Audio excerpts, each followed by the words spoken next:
My name is Colin Butterfield. I grew up here in the South Side. I went to Catholic school, St. Lance, down the street. I then went to Brother Rice and continued the Catholic education for just one more year at DePaul before I decided to drop out and move to Iowa to pursue professional wrestling. Now, I was not the best student around, but I got a little bit of money off on an academic scholarship kind of thing, so my mother was obviously thrilled that I left school to then pursue a career in professional wrestling. Moving to Iowa, the coach there, he's actually in the WWE. He's the world heavyweight champion at the time, and it was a terrifying first couple of days. I played a lot of sports growing up, but this is by far the most ruthless conditioning for 7 hours straight. That I think it was like initially maybe 40 people who got invited or showed up to the that first day, and by the end of the first day, that was at least cut in half. So it's a lot of people like to talk a little bit of smack and say that it's fake. It is definitely scripted, but when you're hitting the ropes, running back and forth, and the top one snaps and you fall into some chairs in the first row, it's tough to fake that. One thing led to another. Maybe not give you guys the whole life story here, but I injured this shoulder pretty bad a few months in, which landed me back on the in the South Side here, and actually got a job at Charter Fitness over on 111th. And that is where I met Pastor Dan. Well, I call him Pastor Dan, but Daniel. And I remember the kind of like mind-bending thing for me at the time, and I was maybe 20, probably at 2021, is that we were just kind of shooting the breeze. He was one of the gentlemen in my class, and we were just shooting the breeze, and I saw a wedding ring in his hand, and so I'm like, he's asked me what I do, personal training. I'm like, yeah, what do you do? And he mentioned he's a pastor. And again, I grew up complete just Catholic education, so I saw the wedding ring and a baby on his phone. I'm like, how does that work out? He's like, oh, well, I've got this church down the street, and it's probably within like that month where he invited me over for dinner. We did a Bible study with probably a few of the members here, and one thing led to another over the next decade, and he officiated my wedding 2 months ago in October. As you'll notice, the various pivoting points in my life make absolutely zero sense. But I was personal training. I always felt a calling of sorts from God. And there's three things that like really just rang in my ears since I was, that age, 21-ish, is that I was going to work real hard because I didn't have any sort of degree to back up anything that I was going to do. Work real hard to build a specific few skill sets to then, build a good amount of wealth that I can then use as a platform of sorts that God could then use to maybe bring some people to Him. So at that time, I came across, just as a Facebook ad as I'm scrolling through, a gentleman by the name of Ty Lopez. He was selling a course on how to go about digital marketing and running Facebook ads and that sort of thing. So the course was $1,000, which I barely had at that point in time. But bought the course, even showed you how to set up your own LLC. And so I, not the brightest bulb in the box, but I'm not shy of talking with people. And so pretty soon after, I'm talking like maybe 3 months, where I had never actually ran a Facebook ad myself. I was knocking on doors and local businesses around here. So if anybody watching this is one of the unfortunate people that I showed up to the front door with a box of Dunkin' Donuts Munchkins to try to talk my way into a meeting, that was me. And so got into the Facebook marketing world, was doing some marketing for primarily like chiropractors and physical therapists. And by the time I was 23, I was doing pretty well. I had a handful of ladies and gents working for me in an office right by the Culvers on 108th and Cicero. And again, being 23 at the time and not knowing anything about anything, I I then partnered with some people I probably shouldn't have partnered with, and within about a month and a half of signing a piece of paper, the business was no more, which then led me back into the fitness world because I had to do something. I now had rent to pay. And then one of my, a gentleman who grew up here as well, knew him probably since about like 6th grade. He was running a similar kind of business. And so we partnered up. He's very skilled operationally. I am not, but in terms of marketing, selling, communicating, that is one of the gifts that God was kind enough to give to me.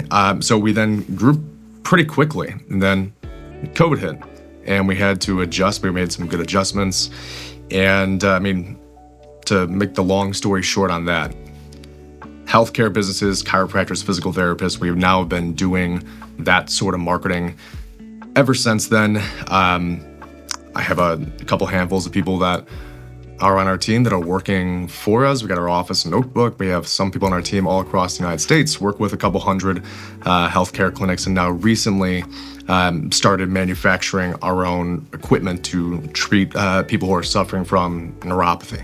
So there's probably a few little details I'm missing out on, but that's a little bit of the trajectory and how that went.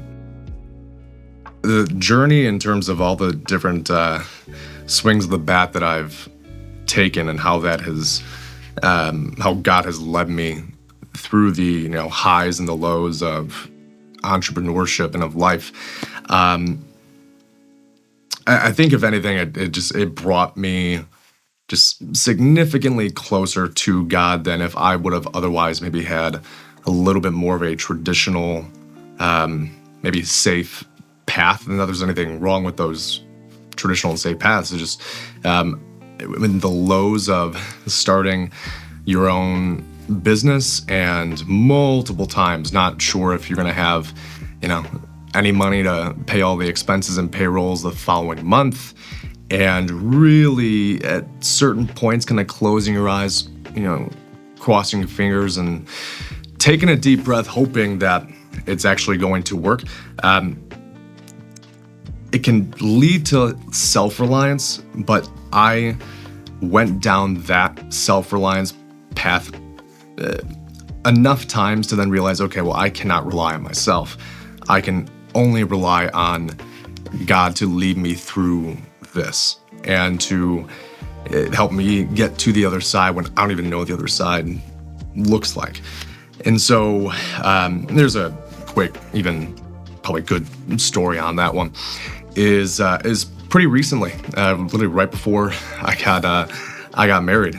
We were going through a real tough, probably 4-month stretch in business, and my business partner, he did not really go to school for running the size of an operation that we were. No masters in business administration, so operationally, when we have more people, more employees, more mouths to feed, more clients to serve, very much so uncharted territories. So we did a lot of over-hiring, brought on too many people with way too many expenses, and got to a point where there's a few, let's call them troubled people working on in our team, paired with a horrifyingly high monthly overhead, to the point where a few months before the wedding, I'm sweating. That was where I really learned to not be reliant on myself, because I tried that and I tried micromanaging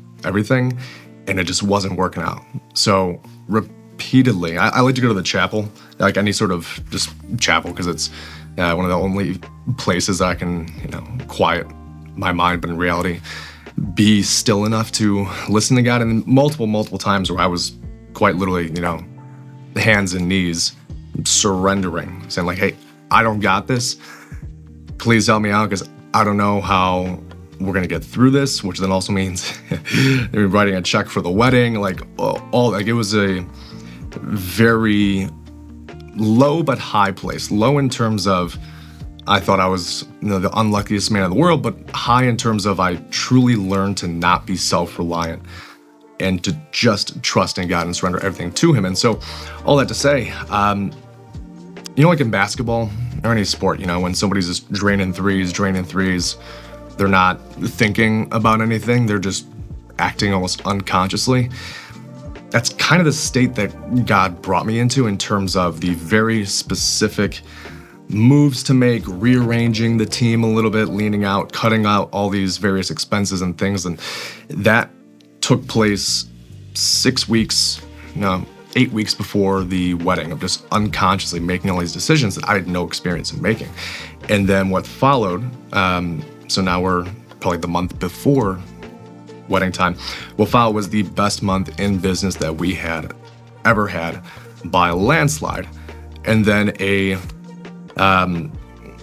good amount of cash reserves that quite honestly just popped out of nowhere, like absolutely nowhere, not even from the successes that we had in said month, but just a good chunk of resources that smoothed a lot of things out that quite literally came out of nowhere, but only after me repeatedly surrendering to God when I had been acting in way too much self-reliance for far too long. That was a stretch of time that I now know God was bringing me through purposefully to then kind of, knock me on the head and say, Colin, stop being a dummy and you can't do this all, just give it all to me. I've noticed on a couple occasions of, for no reason that I could identify, let's say like an Excel spreadsheet, as to why are we stuck and just not getting past this certain point, but then realize that I'm not stewarding, let's say, personal life resources the way that I should be. I'm not going out buying a bunch of cars and that kind of stuff, but maybe eating out a little bit too much, paying way too much for a steak, which still makes me laugh to this day. But not that you guys maybe shouldn't do those things. It's fun to do every once in a while, but a little bit too much. But the point being is that in realizing those things, God showing me those things, and me just stewarding things even just outside of the business a lot better, kind of in divine timing, it allowed us to get past, maybe it was one of the reasons why we got past a certain threshold that we had thought we were stuck behind. So kind of like in the sense of, okay, well, if you're not going to steward this set of resources that I've given you, then why would I trust you to steward this amount of resources that I've given you? And in terms of like leadership, and I'm constantly working on it, I could be doing a lot better job, but I think I've progressed in bringing God a lot more actively into leadership within the business. It started because I do a lot of Zoom calls, and so it started with me just getting over some weird mental barrier about bringing it in like very vividly, very obviously, but started as me, let's say, kind of situation like this, but I had a crucifix on the wall behind me for all my meetings with clients of the team, the whole thing. But pretty recently, I'm not gonna name him, he's a great guy. I don't know if he wants me to give him a shout out here, but one of the gentlemen who works for me, like extraordinarily talented young man, extraordinarily talented. And I had noticed, because blatantly obvious, that he was really going through some mental struggles, some mental pitfalls, and very much so affecting his performance, like just very much so. And you could see that his the life was being drained out of him, and he was getting into the same self-reliance struggle that I had been in multiple times, where he was trying to take in every single bit of information and books and applying, advice from this person and that person and so on. And it was one of the first times that, we actually prayed in the office together. And I think what God spoke through me to this gentleman is, hey, you have been given a particular set of gifts, not of your own doing, but from God. And the reason, I think, as to why you had such an amazing 1.5 year run, but now, even though you know more information about the industry, about the clientele, about the market, about our product, or you know significantly more than you did a year and a half, 2 years ago, but you're trying to be somebody or do things that you are not, rather than letting go. And use the word surrender a lot, and surrendering to God, allowing Him to exercise the gifts that He's solely given to you, rather than trying to do everything else, trying to do things that you're not, and rather than constantly worrying about, hey, what if I don't hit this or get there? Well, this consequence is going to happen. One of the things that I toss this way is to replace the lies with the truth.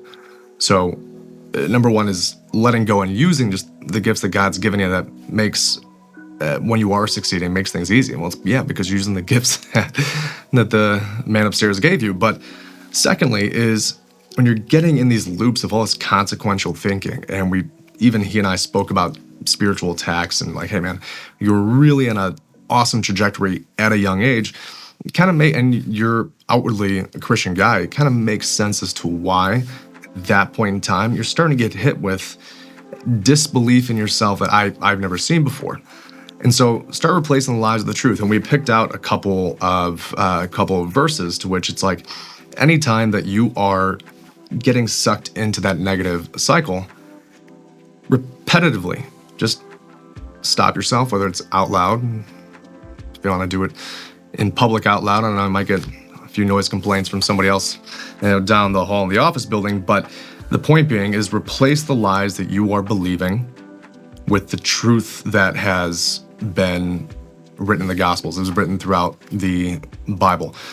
Stop believing the lies, replace the lies with the truth, and use the gifts that God has given you. And this gentleman now in the past 6 weeks, because this is pretty recent, he's never been better. He's like lighter, like he's having fun again from doing a couple of those things. How would I encourage somebody who's kind of going through, whether it's a lack of resource or just, going through a tough time, which is called in terms of resources, right? How I could encourage somebody, as you could tell I'm getting excited talking about this because it's a pretty recent, just transformational thing, is that if your initial knee-jerk reaction when, let's say, somebody like me says, well, you have to surrender everything and give it up to God. It's like, yeah, okay, that's great, but I still need to, balance a budget and find money from somewhere. It's like, yeah, absolutely. But this season you're being taken through for a reason, because maybe you've practiced a little bit too much self-reliance like I had, and maybe you are a smart, talented, hardworking person, so relying on yourself has gotten you pretty far. But I would sincerely offer to you that God's taking you through this season for a reason, because when you are going through this, and even if it feels like you're getting a lot of resistance at the start of surrendering to God, keep on doing it. Make it dramatic. Get on your knees and offer it up, because having the unwavering faith that even if you don't see a way, God can make a way. You trust Him during this season. I'd be pretty confident in saying that you are never going to fall into the self-reliance trap again, and learn probably one of the most important lessons that any of us, if not the most important lesson that any of us can learn, is that God makes a way when there is no way, and offering everything up to Him relinquishes your fixation on self-control. It also does a good number on bringing your stress levels down. So hopefully that made enough sense for somebody to, to get on their knees and surrender a little bit tonight.